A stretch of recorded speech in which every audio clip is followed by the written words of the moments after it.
Gayatri PG college Sanchore के online class में आप सभी विद्यार्थियों का हार्दिक स्वागत है।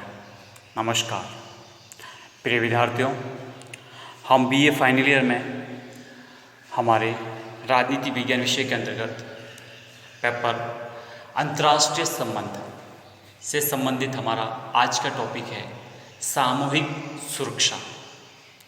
देखिए, अंतर्राष्ट्रीय जगत में समान हित समान उद्देश्य कुछ मित्र राष्ट्रों द्वारा, कुछ अंतर्राष्ट्रीय संस्थाओं द्वारा एक कंसेप्ट जिसका नाम है सामूहिक सुरक्षा को अपनाया जाता है। आज हम ये समझने का प्रयास करेंगे कि सामूहिक सुरक्षा क्या है, इसकी शुरुआत कब से हुई और किन किन माध्यम से इसका प्रयोग किया जाता है, तथा ये भी समझने का प्रयास करेंगे कि सामूहिक सुरक्षा और शक्ति संतुलन दोनों एक दूसरे से किस प्रकार दोनों एक रूप से दोनों एक प्रकार से किस प्रकार से दोनों के मध्य समानता है और किस प्रकार से असमानता है। इन सभी का आज की कक्षा में हम विश्लेषण करेंगे। तो आइए सबसे शुरुआत पहले करते हैं सामूहिक सुरक्षा। देखिए, नाम से स्पष्ट होता है कि सुरक्षा का ऐसा उपाय जिसमें सभी साथ मिलकर समूह बनाकर सुरक्षा के लिए काम करना। देखो, इसका मूल मंत्र है एक सब के लिए और सब एक के लिए। कहने का तात्पर्य, कोई भी इस सामूहिक सुरक्षा का कोई भी जो सदस्य राष्ट्र है, जो भी समूह में है, वो सबके लिए एक है तथा सभी सदस्य उसके लिए हैं। अर्थात किसी एक पर भी खतरा महसूस हो गया तो सभी सदस्य राष्ट्र उसके साथ होकर उसकी सुरक्षा करने का काम करेंगे। इसलिए सामूहिक सुरक्षा है वो इस मूल मंत्र पे चलता है कि एक सब के लिए और सब एक के लिए। अर्थात जो भी इस सामूहिक सुरक्षा के दायरे में है वो पूरी अपनी सुरक्षा के लिए सब राष्ट्र उसके साथ हो जाएंगे और पूरी सुरक्षा का दायित्व जिम्मेदारी निभाएंगे। बात स्पष्ट हुई? तो आप समझेंगे कि सबसे पहले सामूहिक सुरक्षा का जो विचार है सर्वप्रथम 17वीं शताब्दी में ओस्नाबर्ग संधि से माना जाता है। ओस्नाबर्ग एक संधि हुई थी 17वीं शताब्दी में, ठीक है। उस समय से ओस्नाबर्ग संधि से ही सामूहिक सुरक्षा का कंसेप्ट बाहर आ गया था, ठीक है। तो आपको ये ध्यान रखना है कि सामूहिक सुरक्षा का जो विचार है सबसे पहले 17वीं शताब्दी में ओस्नाबर्ग संधि से माना जाता है। आप वर्तमान में देखेंगे तो हमारा जो अंतर्राष्ट्रीय शांति और सुरक्षा के लिए जो संगठन बना है जिसका नाम है संयुक्त राष्ट्र संघ। संयुक्त राष्ट्र संघ के चार्टर के अनुच्छेद 43 में या फिर उसके अध्याय 7 के अनुच्छेद 43 में तथा महासभा के लिए शांति के लिए एकता का प्रस्ताव द्वारा सामूहिक सुरक्षा पद्धति का विकास किया गया है, ठीक है। तो आपको ये बात ध्यान रखनी है। लेकिन अब सबसे पहले ये ठीक है तथ्यात्मक जानकारी थी। सबसे पहले अब ये समझते हैं कि ये सामूहिक सुरक्षा होती कैसे है, किस प्रकार से इसका क्या तात्पर्य है। देखिए, इस व्यवस्था में विभिन्न राष्ट्र यानी सामूहिक सुरक्षा की व्यवस्था में जो भी राष्ट्र हैं सभी राष्ट्र सामूहिक रूप से मिलकर किसी संभावित आक्रमण का विरोध करने के लिए कृत संकल्प हो जाते हैं। अर्थात सामूहिक सुरक्षा के इस घेरेबंदी में जो भी राष्ट्र जुड़े हुए हैं, जो भी सदस्य राष्ट्र हैं, वो किसी भी संभावित खतरे का विरोध करने के लिए एक साथ एक संकल्प के साथ खड़े हो जाते हैं। अर्थात पूरे एक समूह के रूप में, एक शक्ति के रूप में कृत संकल्प हो जाते हैं। इसकी मान्यता ये है कि किसी राष्ट्र पर होने वाला आक्रमण सभी राष्ट्रों पर क्या क्या आक्रमण समझा जाएगा। कहने का तात्पर्य, जो भी सामूहिक सुरक्षा के अंदर राज्य हैं सभी सदस्य राज्यों ने मिलकर जो एक प्रकार का अपना संकल्प दोहराया है कि हमारी सुरक्षा हम सब मिलकर करेंगे। अगर हमारे में से किसी एक पर भी आक्रमण हो गया तो ये समझा जाएगा कि सब पर आक्रमण हुआ है। किस पर आक्रमण हुआ? सभी सदस्य राष्ट्रों पे। इसलिए हमारे में से किसी एक पे आक्रमण मतलब सब पर आक्रमण। तो हम क्या करेंगे कि सभी सदस्य राष्ट्र मिलकर उसका विरोध करेंगे, उसका प्रति उत्तर देंगे। ये कहलाता है हमारा सामूहिक सुरक्षा। यानी सुरक्षा की जिम्मेदारी सामूहिक रूप से लेना और इस सामूहिक सुरक्षा के जो सदस्य राष्ट्र हैं, किसी एक पर भी अगर हमला होता है तो सभी सदस्य राष्ट्र मिलकर उसका विरोध करते हैं। बात स्पष्ट हुई। अर्थात पुनः एक बार कि किसी राष्ट्र पर होने वाला आक्रमण सभी राष्ट्रों पर किया जाने वाला आक्रमण समझा जाएगा और सामूहिक रूप से सभी राष्ट्र संगठित होकर उस आक्रमण का मुकाबला करेंगे। कहने के तात्पर्य, जिस राज्य ने किसी अन्य राज्य पर आक्रमण किया है और वो अन्य राज्य किसी सामूहिक सुरक्षा के तहत बंधा हुआ है, तो जितने भी सामूहिक सुरक्षा के जो राष्ट्र हैं, सदस्य राष्ट्र हैं, वो सब मिलकर उस संगठित होकर उस राष्ट्र के खिलाफ आक्रमण करेंगे या उसका मुकाबला करेंगे। ठीक है, इसलिए यह सामूहिक सुरक्षा बहुत बड़ा एक कंसेप्ट है हमारी अंतर्राष्ट्रीय राजनीति में। देखिए, सामूहिक सुरक्षा व्यवस्था को जॉर्ज स्वार्जेनबर्गर ने आक्रमण को रोकने अथवा उसके विरुद्ध प्रतिक्रिया करने का यंत्र के रूप में स्पष्ट किया है। जॉर्ज स्वार्जेनबर्गर हैं, वो ये कहते हैं कि सामूहिक सुरक्षा है वो एक प्रकार से या तो आक्रमण को रोकना, कहने के तात्पर्य आक्रमण होने से पहले जिस प्रकार से भय के बादल, डर के बादल जो मंडरा जाते हैं, उनको रोक देना। कहने के तात्पर्य कोई राज्य किसी राज्य पर आक्रमण कर रहा है, ठीक है, अगर जितने उसके सदस्य सामूहिक राष्ट्र में मतलब सामूहिक सदस्य हैं सामूहिक सुरक्षा के अंतर्गत, सभी राष्ट्र एक स्वर में कहते हैं कि अगर इस पे हमला बोला तो हम सभी सदस्य राष्ट्र मिलकर आप पे हमला बोल देंगे। तो एक प्रकार का जो आक्रमण होने वाला था उस आक्रमण को होने से रोक दिया। या फिर आक्रमण हो गया है तो उसके विरुद्ध एक प्रतिक्रिया के रूप में प्रत्युत्तर देना भी सामूहिक सुरक्षा के अंतर्गत माना जाता है। ठीक है, इसलिए पुनः एक बार स्पष्ट करता हूँ कि यह है एक सब के लिए और सब एक के लिए के मूल मंत्र पर आधारित है या इसके मूल मंत्र पर चलता है। जॉर्ज स्वार्जेनबर्गर का एक कथन है कि एक सुप्रतिष्ठित अंतर्राष्ट्रीय व्यवस्था के आधार पर हमले को रोकने के लिए यह विभिन्न राज्यों द्वारा सम्मिलित कार्रवाई का साधन है। बात स्पष्ट हुई। क्यों? देखो, सामूहिक सुरक्षा का नाम आते अपने दिमाग में उसके विरुद्ध नकारात्मक विचार नहीं होने चाहिए बल्कि सकारात्मक विचार, क्योंकि हर सामूहिक सुरक्षा का तात्पर्य ये नहीं होता है कि वो अंतर्राष्ट्रीय शांति को पैदा करता, अंतर्राष्ट्रीय अशांति को पैदा करता है। समझ गया? ये इनका एक जो समूह होता है वो हमेशा युद्ध उनका एक अंतिम उपाय होता है, युद्ध करना नहीं चाहते, वो शांति से स्तर पर अपनी सुरक्षा बनाए रखने में विश्वास करते हैं। ये तब होता है कि जब युद्ध करना जरूरी हो जाता है। ठीक है, तो उसको एक सामूहिक सुरक्षा को एक सुप्रतिष्ठित अंतर्राष्ट्रीय व्यवस्था माना जाता है।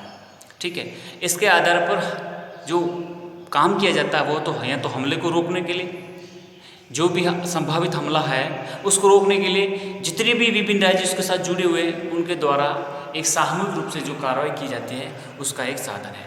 बात स्पष्ट हुई। ये जॉर्ज स्वार्जेनबर्गर कहते हैं। ठीक है, तो अपन एक मूल्यांकन के आधार पर, निष्कर्ष के आधार पर समझें तो सामूहिक सुरक्षा क्या है, तो आपको एक एक पॉइंट में स्पष्ट करता हूँ कि किसी एक राज्य पर किया गया हमला सब राज्यों पर हमला माना जाए, इसमें विश्वास करता है। किसमें? कि किसी एक राज्य पर किया गया हमला सभी राज्यों पर हमला माना जाएगा। पहली बात तो ये स्पष्ट स्वीकार करता है। दूसरा ये कहता है कि किसी राष्ट्र विशेष की सुरक्षा अकेले उसी राष्ट्र की चिंता का विषय नहीं है बल्कि वे सारे अंतर्राष्ट्रीय समाज की चिंता का विषय है। एक बार पुनः रिपीट करता हूँ, समझते हैं कि किसी राष्ट्र विशेष की सुरक्षा अकेले उसी राष्ट्र की चिंता का विषय नहीं है। अब देखो, कोई भी विश्व के अंदर किसी भी महाद्वीप में किसी भी कोने में कोई भी राष्ट्र है, उसकी सुरक्षा करना केवल उसकी चिंता का विषय नहीं है बल्कि पूरे जो है वो पूरे अंतर्राष्ट्रीय समाज की चिंता का विषय है। मतलब वो अकेला नहीं है, उस पर जो चाहे वो हमला नहीं कर सकता। उसकी पूरी जो चिंता है वो पूरे अंतर्राष्ट्रीय समाज, अंतर्राष्ट्रीय जगत की समस्या है, ये चिंता का विषय है। ये इसमें विश्वास करता है। अगली बात है कि यदि एक राष्ट्र किसी दूसरे राष्ट्र की सुरक्षा को खतरा पैदा करता है, यदि कोई एक राष्ट्र किसी दूसरे राष्ट्र की सुरक्षा के लिए खतरा पैदा करता है, तो खतराग्रस्त राष्ट्र की ओर से बाकी सब राष्ट्र कार्रवाई करेंगे। मतलब जिसको खतरा है उसकी और सब राज्य मिलकर उसका प्रतिरोध करेंगे, उसका प्रत्युत्तर देंगे। ये कहलाता है सामूहिक सुरक्षा। फिर आक्रमणकारी के अलावा और सब राष्ट्रों के मध्य सहयोग सामूहिक सुरक्षा का सार तत्व है। यानी जिसने आक्रमण किया है उसको छोड़कर शेष जितने भी सदस्य राष्ट्र हैं, जितने भी राष्ट्र हैं, उनके मध्य जो सहयोग है वो ही सामूहिक सुरक्षा का सार तत्व है। बात स्पष्ट हो गई? ये कहलाता है सामूहिक सुरक्षा। हमारे एक मूल भारतीय हैं MV नायडू, जो कनाडा की एक यूनिवर्सिटी है, ब्रैंडन विश्वविद्यालय, ब्रैंडन यूनिवर्सिटी, उसमें वो अंतर्राष्ट्रीय राजनीति के प्रोफेसर हैं MV नायडू। उन्होंने बहुत ही विश्व प्रसिद्ध पुस्तक लिखी थी जिसका नाम था collective security and the United Nations, यानी सामूहिक सुरक्षा और संयुक्त राष्ट्र संघ। ये बहुत ही प्रसिद्ध पुस्तक है, आपको ये याद रखना है, ठीक है। तो देखिए, ये अब हम सामूहिक सुरक्षा के कंसेप्ट को समझने के बाद ये स्पष्ट किया कि सब राज्य मिलकर जिस किसी पर एक पर हमला होता है तो शेष सभी राज्य मिलकर उसका प्रतिरोध करते हैं, उस आक्रमणकारी पर हमला करते हैं। यहाँ पर एक पर किया गया हमला सब पर हमला माना जाए, इसी सिद्धांत पर चलकर इसके विरुद्ध कार्रवाई करते हैं। ये कहलाती है सामूहिक सुरक्षा। अब आप देखेंगे कि हमारा जो संयुक्त राष्ट्र संघ है, संयुक्त राष्ट्र संघ का जो चार्टर है, जो संविधान है, उसके अनुच्छेद 43 में या फिर आप चार्टर के अध्याय 7 में इस सामूहिक सुरक्षा के बारे में वर्णन किया गया है। इस अंतर्राष्ट्रीय स्तर पर, अंतर्राष्ट्रीय जगत में कोई भी किसी पे अनावश्यक आक्रमण करना, उसको अंतर्राष्ट्रीय मंच पर जवाब देने में बहुत बड़ी दिक्कत आती है। कोई किसी पर हमला ऐसे नहीं कर सकता, ठीक है। और ये तो पूरा संयुक्त राष्ट्र संघ के चार्टर में लिखा हुआ है। दूसरा, आपने देखा होगा कि हमारे संयुक्त राष्ट्र संघ का जो सुरक्षा परिषद है, UN का एक अंग है सुरक्षा परिषद। सुरक्षा परिषद में जो 5 स्थायी सदस्य हैं जिनके पास वीटो पावर है, ये कभी अपने हितों के लिए अगर वीटो का प्रयोग कर लेते हैं और सुरक्षा परिषद शांति स्थापित नहीं कर पाती है, तो महासभा के पास एक ऐसा हथियार है जो सुरक्षा परिषद के असफल होने पर वो शांति के लिए एकता का प्रस्ताव लाकर सामूहिक सुरक्षा पद्धति को विकसित करता है। बात स्पष्ट हुई? इसी प्रकार से आप देखेंगे कि सोवियत राष्ट्रपति ब्रेजनेव ने 1969 में एशियाई सामूहिक सुरक्षा का सिद्धांत भी प्रतिपादित किया था। ये भी आपको याद रखने वाली बात है। दूसरा, आप देखेंगे कि संयुक्त राष्ट्र संघ है, इसने सामूहिक सुरक्षा के तहत आज तक जो महत्वपूर्ण जो उदाहरण आपको देखने को मिलेंगे, आप देखेंगे कोरिया का मामला 1950 में घटना घटित हुई थी, स्वेज संकट का मामला 1956 में, और खाड़ी संकट जो 1990 में हुआ था। इन तीनों स्तर पर संयुक्त राष्ट्र संघ ने सामूहिक सुरक्षा के आधार पर पूरी रक्षा करने का काम किया। तो ये था हमारा सामूहिक सुरक्षा का कंसेप्ट जो आपको ध्यान रखना है। कल पिछली कक्षा में हमने शक्ति संतुलन को पढ़ा था और आज हमने स्पष्ट किया सामूहिक सुरक्षा। अब हम दोनों के मध्य क्या क्या समानता है उनको समझने का प्रयास करते हैं। तो देखिए, शक्ति संतुलन और सामूहिक सुरक्षा, शक्ति संतुलन और सामूहिक सुरक्षा दोनों का जो लक्ष्य है वो क्या है? सामूहिक प्रयत्नों द्वारा विश्व शांति की स्थापना तथा राज्यों की स्वतंत्रता की रक्षा करना। बात समझ गए? अब शक्ति का संतुलन इसलिए बनाना जरूरी होता है कि कोई भी एक शक्ति संपन्न राष्ट्र दूसरे राष्ट्रों पर हावी न हो, उनको दबाने की कोशिश न करें, उनको डराने धमकाने, युद्ध का संकट जैसी परिस्थितियों का सामना न करना पड़े। इसलिए एक शक्ति को संतुलित करने के लिए दूसरी शक्ति का होना अति आवश्यक है, ताकि इस शक्ति का तालमेल बना रहेगा तो कोई अपनी मनमर्जी, कोई अपनी तानाशाही चलाने का काम न करेगा। तो देखिए, शक्ति संतुलन और सामूहिक सुरक्षा में समानता को समझ रहे हैं। तो दोनों का जो लक्ष्य क्या है? दोनों का लक्ष्य क्या है कि दोनों ही सामूहिक प्रयत्न के द्वारा विश्व शांति की स्थापना तथा राज्यों की स्वतंत्रता की रक्षा करते हैं। फिर दूसरा देखिए, दूसरी समानता यह है कि दोनों ही विचारधाराएं शक्ति के विचार पर आधारित है तथा इसमें राष्ट्रों की पारस्परिक शक्ति का अनुमान लगाया जाता है। देखो, बिल्कुल सही है, क्योंकि सामूहिक सुरक्षा और शक्ति संतुलन दोनों ही शक्ति के विचार पर पूर्णतया आधारित हैं या पूर्णतः निर्भर हैं। दोनों शक्ति के माध्यम से ही अपना कार्य संपन्न करते हैं तथा इसमें जो राष्ट्रों की जो पारस्परिक शक्ति का अनुमान है वो भी शक्ति के आधार पर ही लगाया जा सकता है कि कौन सा राष्ट्र कितना शक्तिशाली है, उसके पास क्या शक्ति है। समझ गए? तो ये बात स्पष्ट आपको समझना चाहिए। अगला है शक्ति संतुलन तथा सामूहिक सुरक्षा दोनों शक्ति की अधिकता पर बल देते हैं, अर्थात शक्ति संतुलन, बैलेंस ऑफ पावर और कलेक्टिव सिक्योरिटी दोनों ही ये कंसेप्ट ज़्यादा से ज़्यादा शक्ति पर या शक्ति की प्राप्ति पर बल देते हैं। दोनों ही सिद्धांत यथास्थिति कायम रखते हुए अंतर्राष्ट्रीय व्यवस्था में स्थायित्व, शांति और सुरक्षा बनाए रखना चाहते हैं। कहने का तात्पर्य कलेक्टिव सिक्योरिटी और बैलेंस ऑफ पावर, दोनों जो भी स्थिति है उसको यथास्थिति बनाने में विश्वास रखते हैं तथा जो अंतर्राष्ट्रीय व्यवस्था है, जो भी इंटरनेशनल सिस्टम बना हुआ है उसमें बिल्कुल शांति, सुरक्षा और स्थायित्व बनाए रखने में पूरा यकीन करते हैं। दोनों ही सिद्धांत आवश्यकता पड़ने पर युद्ध के लिए तैयार रहते हैं। अब जब कोई उपाय नहीं है तो अंतिम तौर पे तो युद्ध ही इनका सहारा होता है, युद्ध ही करने में दोनों सिद्धांत विश्वास करते हैं। प्रभावशाली विश्व सरकार के अभाव में सामूहिक सुरक्षा की व्यवस्था को शक्ति संतुलन के रूप में लागू किया जा सकता है, ये भी स्पष्ट है। तथा अंत में देखते हैं कि शक्ति संतुलन तथा सामूहिक सुरक्षा दोनों शक्ति को नियंत्रित करने का साधन है। कहने का तात्पर्य शक्ति को बढ़ावा देना, शक्ति को नियंत्रित करना, शक्ति को स्थायित्व करना, दोनों ही इस दोनों कंसेप्ट का महत्वपूर्ण भूमिका रहती है, शक्ति संतुलन और सामूहिक सुरक्षा। तो ये तो हमने दोनों में देखा कि दोनों के मध्य क्या क्या समानता है, दोनों किस प्रकार से एक दूसरे के साथ जुड़े हुए हैं।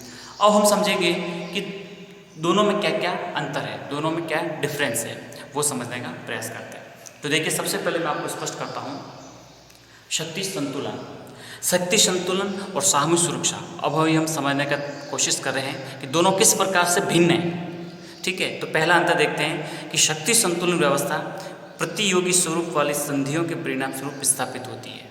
कहने का तात्पर्य कि जो बैलेंस ऑफ पावर है, ये जो व्यवस्था है वो एक प्रकार से प्रतियोगी स्वरूप वाली संधियाँ, अर्थात दोनों ही बराबर की शक्तियाँ होती हैं, उनमें शक्तियों के मध्य जब संतुलन बनाना होता है तो विभिन्न संधियों के परिणाम स्वरूप ही शक्ति संतुलन पैदा होता है। लेकिन जो सामूहिक सुरक्षा होती है, ये व्यवस्था सार्वभौमिक संधि है जो प्रतियोगी संधियों से बिल्कुल भिन्न है। सभी राष्ट्र एक राय होकर ये तय करते हैं कि हम सब सुरक्षा अपनी सामूहिक रूप से करेंगे, तो इसमें किसी प्रकार से प्रतियोगिता नहीं मिलती है, बल्कि ये एक सार्वभौमिक संधि का परिणाम होती है सामूहिक सुरक्षा। ये अंतर समझा। दूसरा देखिए कि शक्ति संतुलन की धारणा दो या दो से अधिक विरोधी गुटों के अस्तित्व को मानकर चलती है जो परस्पर संघर्षशील स्वभाव के। मतलब शक्ति संतुलन ये मानता है कि जो भी वैश्विक स्तर पर जो गुट बने होते हैं, दो हैं या दो से अधिक विरोधी गुट हैं, इनके गुटों के अस्तित्व के आधार पर इन सभी गुटों के मध्य जो संघर्ष चलता है और इसी संघर्ष से ही ये सब कुछ मतलब ये शक्ति संतुलन को बनाना आवश्यक होता है। तथा इन दोनों के जो स्वभाव है वो एक दूसरे के विरुद्ध है, एक दूसरे के परस्पर संघर्षशील है। ठीक है, ये शक्ति संतुलन में होता है। जबकि सामूहिक सुरक्षा की धारणा में गुटबंदी की पूर्व कल्पना नहीं है, वह एक विश्व के सिद्धांत को मानकर चलती है। अर्थात विश्व में कहीं पर भी कुछ अशांति का काम होता है तो ये विश्व के लिए खतरा मानकर चलता है। ये सामूहिक सुरक्षा में है, जो कि शक्ति संतुलन में ऐसा नहीं पाया जाता है। तीसरी बात करें कि शक्ति संतुलन शांति व व्यवस्था के निर्माण के लिए संघर्षपूर्ण सहयोग का इच्छुक है। मतलब ये शांति और व्यवस्था के निर्माण के लिए वे सहयोग का इच्छुक तो है, लेकिन संघर्षपूर्ण सहयोग में विश्वास करता है। जबकि जो सामूहिक सुरक्षा का सिद्धांत है वो संघर्ष को प्रतिबंधित करने के लिए सामान्य सहयोग पर बल देता है। ठीक है, अगला देखें हम तो शक्ति संतुलन सिद्धांत गुटबंदी के आधार पर आक्रमणकारी का विरोध करता है। कहने का तात्पर्य जो अलग अलग गुट बने हुए हैं, दो अलग अलग गुट अपनी शक्ति का संतुलन बनाए रखने का जो काम करते हैं, उसमें क्या करते हैं, जिसने भी आक्रमण किया है उसका विरोध करने का काम करते हैं। जबकि सामूहिक सुरक्षा की जो अवधारणा है वो सामान्य सहयोग के आधार पर आक्रमणकारी का विरोध करते हैं, यानी सभी लोग सामूहिक रूप से उसका विरोध दर्ज करवाते हैं। अगला है शक्ति संतुलन। शक्ति संतुलन है, इसमें वही राज्य आगे आते हैं जिनके हितों को हानि पहुंचती है, दूसरे अन्य युद्ध के पछड़े से दूर रहते हैं। कहने के तात्पर्य शक्ति संतुलन में वही राज्य सब्जेक्ट बनते हैं, वही राज्य अग्रणी होते हैं जिनके हितों को चोट पहुंचती है, या फिर जिनके हितों को हानि पहुंचती है, और दूसरे जो अन्य राज्य हैं वो युद्ध के मामले से, युद्ध के इस पछड़े से दूर रहते हैं। जबकि यह सिद्धांत मानता है, सामूहिक सुरक्षा ये मानता है कि किसी एक राष्ट्र पर किया गया आक्रमण शांति के लिए संकट है, इसका विरोध करने के लिए प्रत्येक राष्ट्र को कटिबद्ध होना जरूरी है। अर्थात वही एक सब के लिए और सब एक के लिए, इस सिद्धांत पर चलता है। ठीक है, शक्ति संतुलन व्यवस्था है वो ढीली ढाली भी मानती है, क्योंकि इसमें हमेशा ऐसा जो माहौल है वो तीव्र या चलायमान या उसमें तीव्रता नहीं होती है। जबकि सामूहिक सुरक्षा हो तो दृढ़ और संगठनबद्ध होता है। ठीक है।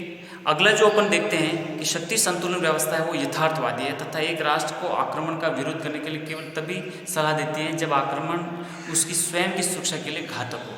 अर्थात आक्रमण ये तभी करता है जब उसको लगता है उस राष्ट्र को कि ये मेरी सुरक्षा के लिए खतरा हो। जबकि सामूहिक सुरक्षा की व्यवस्था कुछ अधिक सैद्धांतिक और आदर्शवादी है, क्योंकि ये राज्यों को सदैव आक्रमण का विरोध करने को प्रेरित करती है, क्योंकि उसका हित आक्रमण से प्रभावित हुए बिना नहीं रह सकता। ये इसमें यकीन करता है।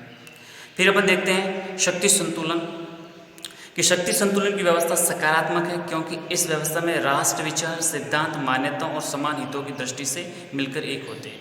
कहने का तात्पर्य ये इसलिए सकारात्मक है क्योंकि इस व्यवस्था के अंतर्गत जो राष्ट्र संबंधित विचार हैं, जो सिद्धांत हैं या जो मान्यताएं या परंपरा हैं या जो हित हैं, उन सब मिलकर काम किया जाता है। जबकि सामूहिक सुरक्षा की व्यवस्था नकारात्मक इसलिए है क्योंकि इस व्यवस्था के अंतर्गत राष्ट्र आक्रमण का विरोध करने की भावना से एकत्रित होते हैं। ठीक है, तो ये हमने देखा शक्ति संतुलन और सामूहिक सुरक्षा में क्या क्या मूल अंतर है। तो आज की कक्षा में हमने ये स्पष्ट किया कि सामूहिक सुरक्षा क्या है, सामूहिक सुरक्षा के आज तक वैश्विक स्तर पर क्या क्या प्रयत्न किए गए और सामूहिक सुरक्षा किन सिद्धांतों को मानकर चलती है। फिर हमने सामूहिक सुरक्षा और शक्ति संतुलन के मध्य एक प्रकार से तालमेल, दोनों में समन्वय, दोनों में समानता, किस प्रकार से ये एक दूसरे से जुड़े हुए हैं ये समझा। साथ ही साथ शक्ति संतुलन और सामूहिक सुरक्षा में क्या क्या अंतर है इनको स्पष्ट किया। तो ये सब समझने के बाद में ये जो सामूहिक सुरक्षा कंसेप्ट है वैश्विक स्तर पर क्या अपनी भूमिका, क्या अपना प्रभाव स्पष्ट करता है, इसको स्पष्ट किया।